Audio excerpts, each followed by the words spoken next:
Ankum minas solihin.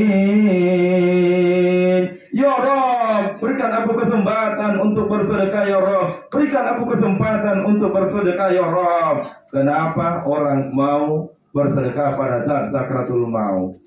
Mari kita jawab melalui takziah ini.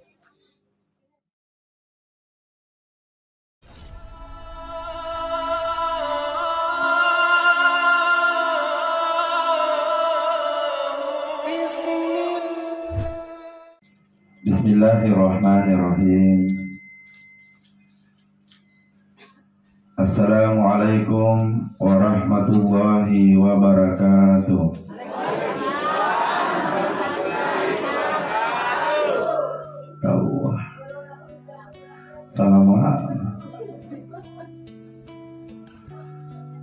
Subhanallah walhamdulillah wa la ilaha illallah wallahu akbar. Allahumma salli ala sayyidina Muhammad amma ba'd. Yang saya hormati Alena Tamalbita, Bapak Desa Piring Ere, kita doakan bersama semoga beliau senantiasa diberikan kesehatan oleh Allah, amin, dan istiqamah untuk memimpin masyarakatnya, insya Allah.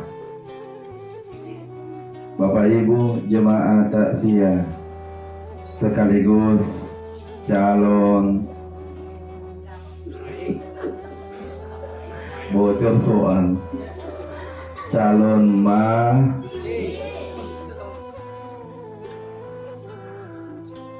tadi Ustaz Ihsan sudah membaca kullu nafsin zaikatul maut. Tiap-tiap yang bernyawa pasti akan mati. Kita semua masih bernapas, berarti insya Allah juga segera akan menjawab.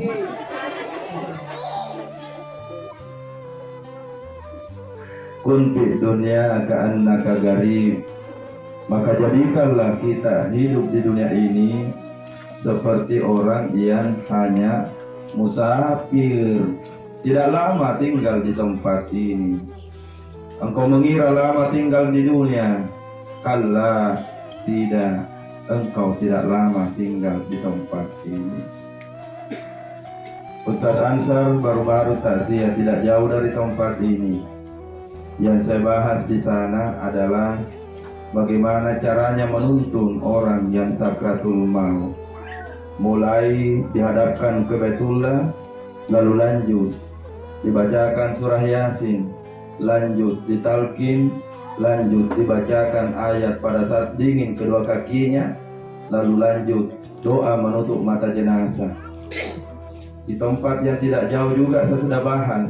Kenapa ada jenazah baru 4 jam, tidak cukup 6 jam sudah keluar busuknya?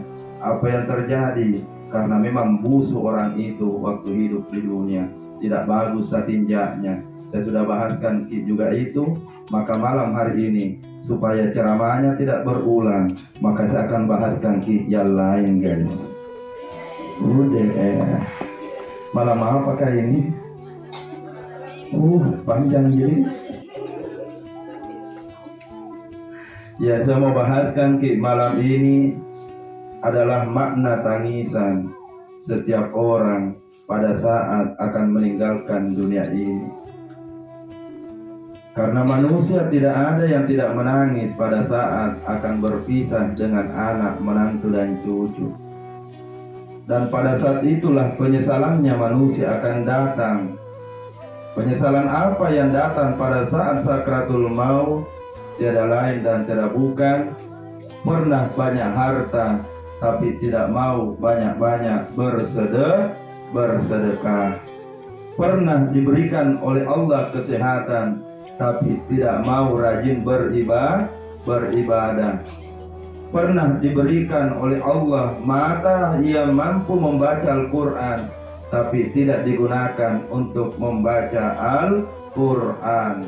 Pernah diberikan oleh Allah harta yang banyak, masjid dibangun tapi tidak mau kasih masuk uang.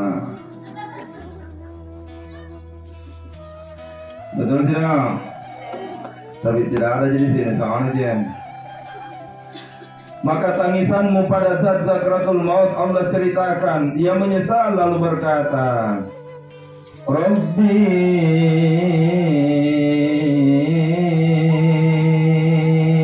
ya Rabb, laula akhartani ila ajalin qarib, tunda kematianku ya Allah, tunda kematianku ya Allah, fa'azdaka wa kun minas salihin, maka saya akan banyak-banyak bersedekah.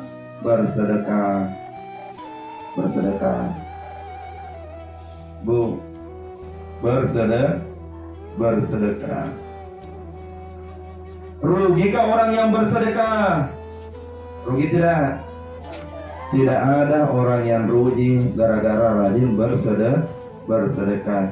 Malah orang akan cerita nanti kalau mati menangis itu di samping tak, baru dia bilang, baik namamu ini almarhum, waktu dulu kodon setiap menjelang lebaran kasih maki sembakonya, alhamdulillah, sambil menangis orang bercerita kalau rajin bersedekah.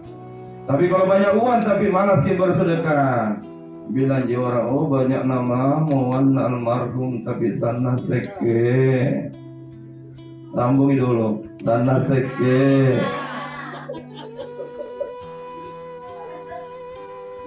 Banyak uangmu tapi engkau malas bersedekah, maka cerita akan mengeringi pada saat orang mengantar ke kuburan. Banyak uang lalu hanya bersedekah, maka semua orang akan meneteskan air mata karena kebaikan yang pernah kita lakukan.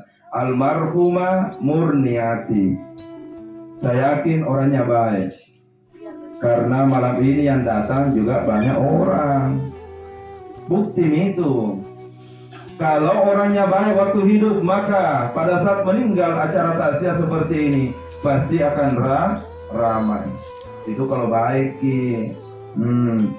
Kalau baik. Saya kalau baik. Aduh dong guys. Dipanggil tetangga, ayo pergi takziah. Dia bilang duluan maki mengenal sedih. Padahal tidak capek gitu.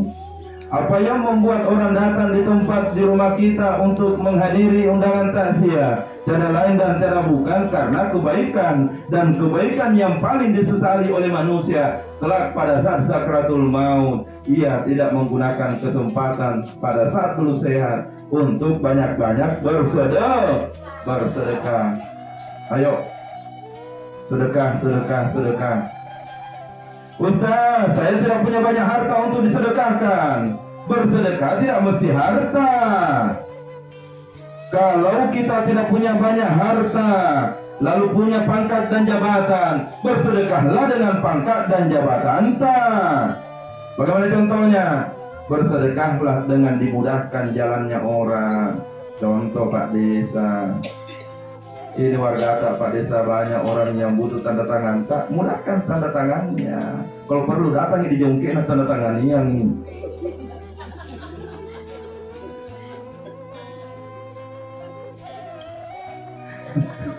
wah marah itu. Kalau seorang pemimpin yang mudahkan urusan saudaranya, itu juga adalah sedekah.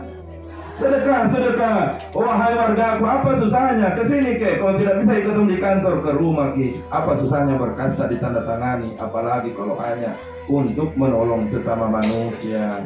Ada tahu saya kuliah orang di sana. Begitu sudah dilantik jadi RT sombong di sana. Kalau sini dah jadi, ya tidaklah Pak desanya baik ini. Kalau ada begitu. Yakin Kak, masyarakat tidak suka. Yang kedua, kalau engkau tidak punya banyak harta, bersedekahlah selain pangkat dan jabatan. Kalau dengan ilmu, maka bersedekahlah dengan ilmu. Aduh. Ayo ajak orang sedekah dengan ilmu, sedekah dengan ilmu, sedekah dengan ilmu yang kita tahu. Yang bisa mengaji, sedekahkan ilmu, tak ajarkan anak-anaknya orang mengaji. Itulah pahala yang tidak akan pernah berhenti mengalir pada saat nanti kita meninggalkan dunia ini. Kalau tidak punya harta, kita tidak ingin bersedekah melalui pangkat dan jabatan karena bukan ki pejabat. Kita tidak bisa bersedekah dengan ilmu karena bukan ki orang yang punya ilmu. Maka bersedekahlah juga dengan tenaga, kekuatan. Apa contohnya bersedekah dengan tenaga? Contoh, kalau ada masjid dibangun, tidak punya banyak uang, bersedekahlah dengan tenaga. Angkat itu semen, campur itu, jangan hanya cari tadi. Karena tahun di situ ya, tidak mau sumbang uang masjid, tapi dia cari tanah banyak.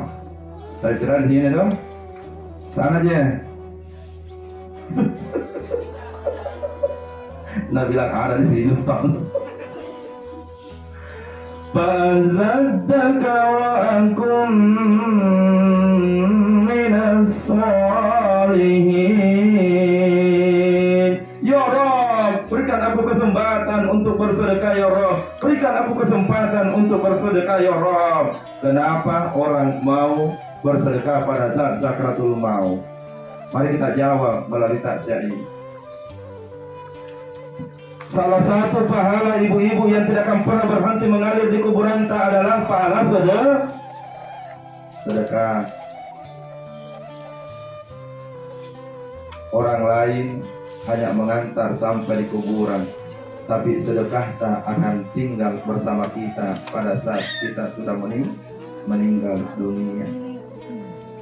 Pertolongan akan datang kepada orang yang rajin bersedekah, khususnya kepada kita, kedua orang tua yang masih hidup. Pertolongan akan datang kepada anak-anak kita kalau orang tua rajin bersedekah. Saya akan bicara tentang bukti dan kenyataan. Umumnya kalau meninggal orang tua, anak-anak akan selalu dihubungkan ceritanya dengan kedua orang tuanya. Contoh, siapa anak itu?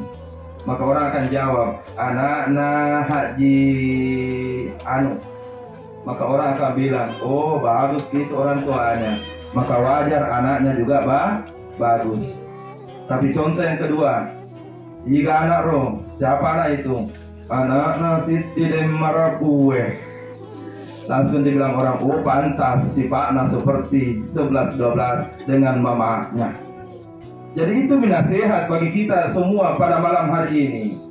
Sedekah-sedekahmu, perbuatan-perbuatan kebaikanmu akan selalu dicerita pada saat sudah meninggalkan dunia.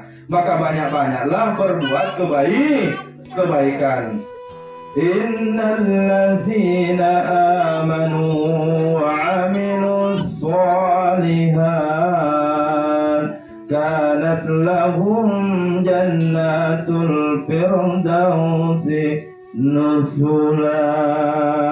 Maka hanya orang-orang yang beriman, yang berbuat amal saleh, yang akan nanti dipertemukan amal ibadahnya dan akan dimasukkan ke dalam surga yang sudah dijanjikan oleh Allah. Pertanyaan, pantaskah kita masuk surga, Pak? Silakan dijawab. Pantas, Bu, kita masuk surga? Pantaskah kita masuk surga sementara sifat waktu hidup di dunia jauh dari sifat-sifat orang-orang yang dinanti oleh surga?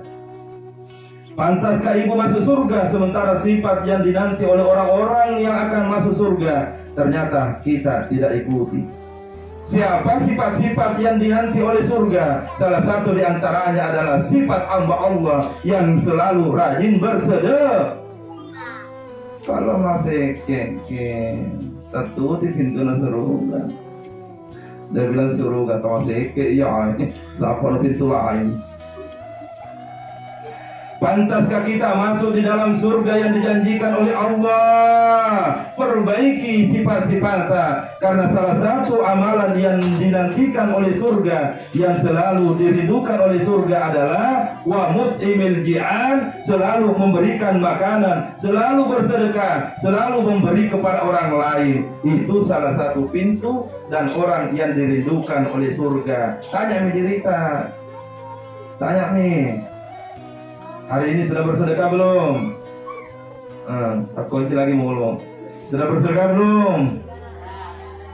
Ada jemaah bertanya, Ustaz, bukankah senyum juga adalah sedekah? Betul, senyum juga adalah sedekah. Maka tersenyumlah sekarang supaya bernilai sedekah. Yang mami kita tersenyum di depan tiang listrik, guys. Ustaz Ansar tadi masuk tersenyum, Assalamualaikum, sedekah. Enak nama itu dilihat orang kalau selalu ceria muka. Nah, Assalamualaikum, dijawab Waalaikumsalam. Tapi aku tahu kumano. Assalamualaikum, Waalaikumsalam.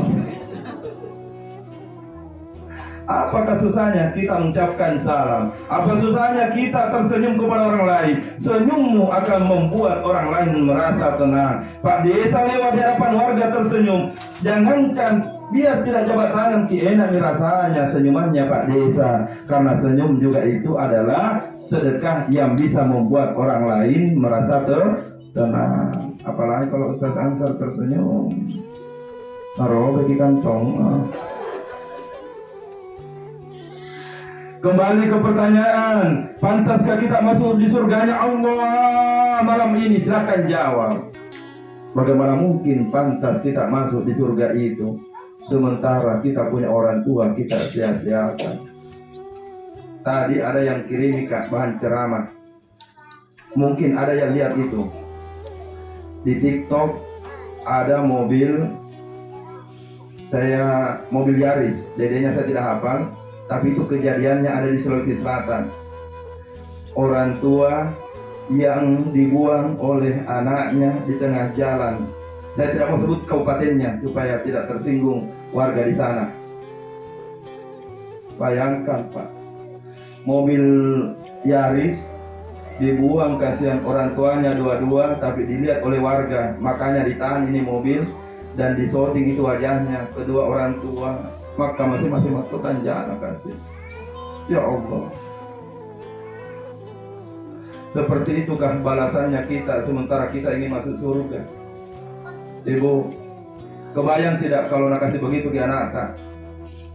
Adakah orang yang membayangkan bagaimana sakitnya itu kedua orang tua disoting, dan saya melihat wajahnya sangat terpukul. Bayangkan anak sendiri yang membuang di jalan orang tua. Seperti itukah sedekah engkau berikan kepada orang lain? Khususnya seperti itukah perlakuan kita kepada orang yang pernah melahirkan kita? Pantaskah engkau masuk surga dengan apa yang sudah dilakukan itu? Pantas tidak? Bagaimana mungkin engkau pantas mendapatkan ciuman bau harum surga? Orang yang melahirkanmu saja engkau sia-siakan. Orang yang membuat engkau bahagia dan sukses engkau buang di tengah jalan. Ada orang yang tidak buang orang tuanya di tengah jalan. Dia simpan orang tuanya di rumah, tapi dia sakiti dengan bentuk ucapan yang tidak sopan kepada orang tuanya. Siapa contohnya? Boleh jadi di antara kita ada yang hadir. Kalau bicara dengan orang tuanya, jangankan menatap mukanya, jangankan berkata sopan, berkata dengan hormat saja tidak. Itu juga banyak terjadi di antara kita. Orang tuamu engkau anggap sebagai manusia yang tidak berguna. Bos di kantor baru mau turun di mobilnya sudah antri siap di depan pintu mobil untuk tundukkan tubuh, padahal dia bukan orang yang melahirkan kita. Betul tidak? Pantaskah ibadahmu membuat engkau masuk surga dengan perlakuan itu? Bosmu di kantor baru satu kalimat panggil, lompat nih di depannya bos. Apa Pak? Sementara Umi yang panggil anak, pura-pura kita tidak dengar. Bagaimana mungkin kita bisa masuk di dalam surga yang dijanjikan oleh Allah pada kita rajin beribadah? Bos kita di kantor belum lapar, kita tawari, mau makan Pak, mau makan bos. Sementara orang tua yang terbaring di rumah sakit, orang tua yang memang mungkin belum makan, jangankan menawari, jangankan beli makanan, menjenguk dan menyapu kepalanya serta mencium pipinya mungkin juga jarang kita lakukan. Pantaskah kita masuk surga kalau seperti itu perlakuan kita? Semua orang ingin masuk surga tanpa terkecuali orang yang ada di sini. Tapi pertanyaannya, pantas tidak kita masuk di tempat itu? Silahkan jawab sendiri dari takziah malam ini untuk mengingatkan kita semua. Bapak Ibu yang dimuliakan oleh Allah Subhanahu wa Ta'ala, perjalanan menuju alam kubur pun tidak lama lagi kita lakukan. Siapa yang akan temani kita di sana, Bu? Siapa? Lalu siapa yang mau temani kita di kuburan? Bilang dulu. Siapa mau temani kita, Bu? Boleh tidak saya tanya lagi di belakang, siapa mau temani kita di kuburan? Bapaknya. Atau temani kita suami kita? Bilang dulu, atau temani kita suami kita? Nara suami kita. Nah, temani kita suami kita. Di mana suami kita? Jawab dengan semangat. Nah, temani kita suami kita.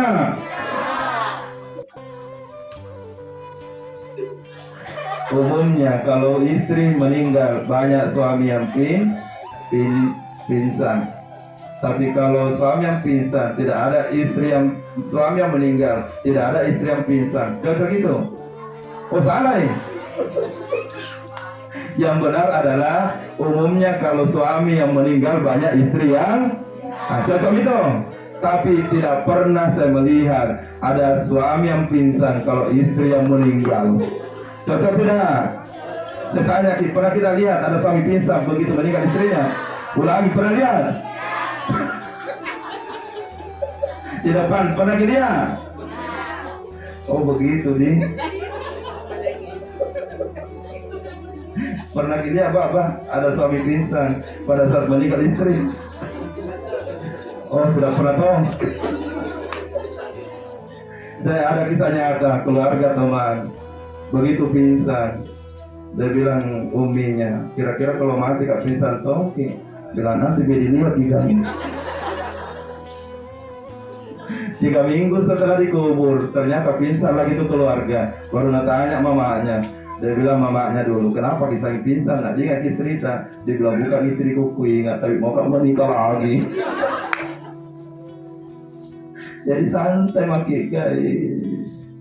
Apa bekal yang akan dibawa ke tempat yang engkau sendiri itu? Cara lain dan cara bukan adalah amal ibadah dan sedekahmu. Itulah bacaan, itulah amalan yang sangat berguna di tempat itu. Orang yang selalu rajin bersedekah makanan pada saat hidup, maka itulah yang akan mengalir pahala. Mungkin ada orang yang dikasih makan, ada anak yang tinggal di pesantren yang pernah dikasih makan. Anak ini menjadi penghafal Al-Quran, dan ada makanan yang tercampur di dalam tubuhnya menjadi darah daging dari makanan itu, maka mengalir pahala kepada kita karena kita berikan makanan anak-anak pesantren itu yang sudah menjadi imam dan penghafal Al-Quran. Jadi rajin-rajin nih, panggil anak-anak, khususnya yang anak-anak di pesantren, sedekahkan makanan. Ustaz, bisa juga saya kasih makanan kalau kita, Ustaz? Oh, bisa banget. Seandainya ada uang yang pernah dititipkan, diimpakkan di masjid, itulah pahala yang akan mengalir sampai kapanpun di alam kubur. Begitu selesai sembahyang datang pahala, selesai orang membaca Al-Quran datang pahala, selesai orang tahajud di masjid datang pahala, selesai orang buka puasa datang pahala, selesai orang Isra Mi'raj datang pahala, selesai orang Idul Fitri Idul Adha datang pahala. Pahala akan mengalir tanpa henti kepada orang yang pernah menginfakkan hartanya di jalan Allah. Tapi saya tanya mana lebih banyak beli lipstik dibandingkan uang dikasih masuk di masjid? Jawab dulu lah. Mana lebih banyak uang tak beli lipstik dibandingkan kasih masuk di masjid? Mengaku ini. Ibu, oh ibu, mana lebih mahal berdata dibandingkan uang yang dikasih masuk di masjid? Mana? Jujur menjawab lagi. Pertanyaan umum biasa saya sampaikan. Kalau masjid ini kamu Ramadan, malam pertama, malam kedua, malam ketiga, uang yang mana paling ikhlas dikasih masuk? Uang 2.000 kah?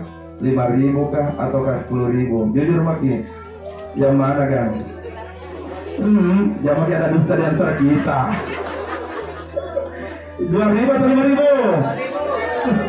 5.000? Itu lebih anak 2.000. Itu lagi dari bukan hebat mau. Bu, itu celengan. Kamu jalan Ramadan ini, tidak lama lagi, sebentar lagi. Itu celengan, kalau lewat di depan tak, sebenarnya celengan itu bicara. Kalau malam pertama lewat panitia, celengan di depan tak tidak akan masuk di uang. Maka berkata celengan, ya Allah, mungkin lupa uangnya di rumah. Malam kedua lewat lagi celengan di depan tak, tidak dikasih masuk lagi uang tak. Maka celengan berkata, ya Allah, mudah-mudahan malam ketiga dia akan bawa banyak-banyak, menutupi malam pertama, malam kedua. Malam ketiga celengan lagi lewat, nah tidak lagi dikasih masuk uang di celengan. Maka celengan akan bilang, oh lala, tosek matoya. Karena tahu kuliah pura-pura kalau celengan lewat berdoa. Begitu celengan lewat, buka matanya, betul tidak? Jujur, betul tidak? Saya tanya ibu depan, betul tidak bu? Ada jemaah tanya, kenapa Ustaz tahu? Pengalaman. Inilah yang mesti kita renungkan malam ini. Hidupmu tidak lama, jangan sampai terlena dengan harta yang sementara ini. Sedekah jangan sampai menjadi hal yang sulit bagi kita. Sementara sedekah itulah yang akan mengalirkan pahala nanti pada saat kita berada di alam kubur. Akhirnya pertanyaan yang terakhir untuk kita jawab. Apakah kita termasuk hamba Allah yang layak dicintai oleh sesama manusia? Layakkah ibu didatangi oleh Pak Desa kalau meninggal? Layakkah kita didatangi tetangga kalau takziah di rumah tak? Layakkah orang datang di rumah tak berduka pada saat kita meninggal?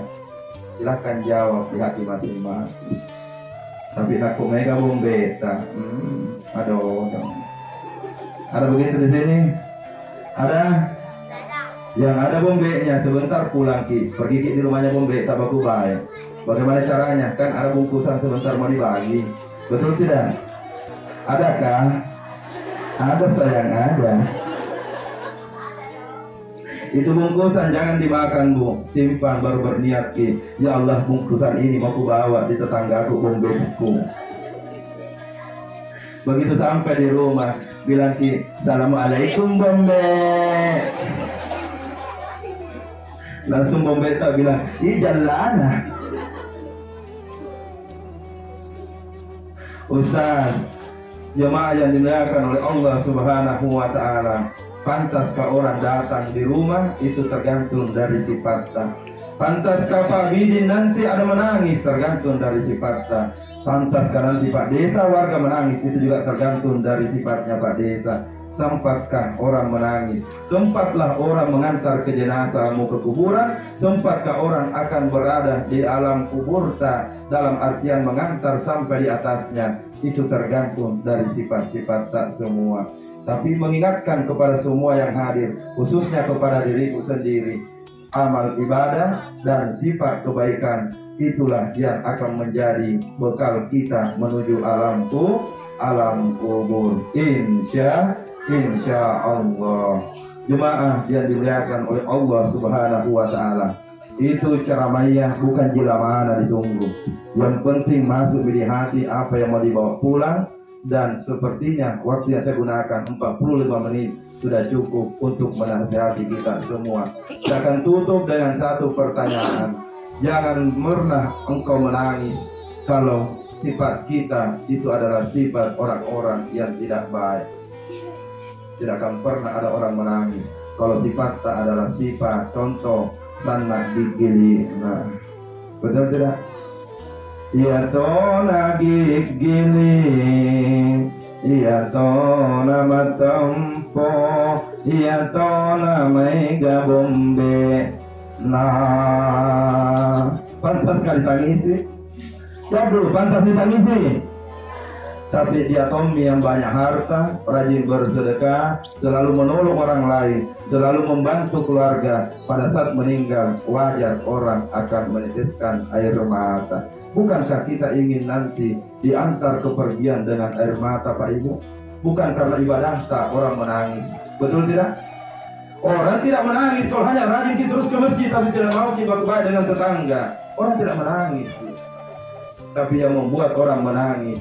Rajin ki beribadah, rajin tongki berhubungan dengan sesama manusia, saling tolong menolong, saling bantu membantu. Itulah yang akan berkesan pada saat orang meninggal.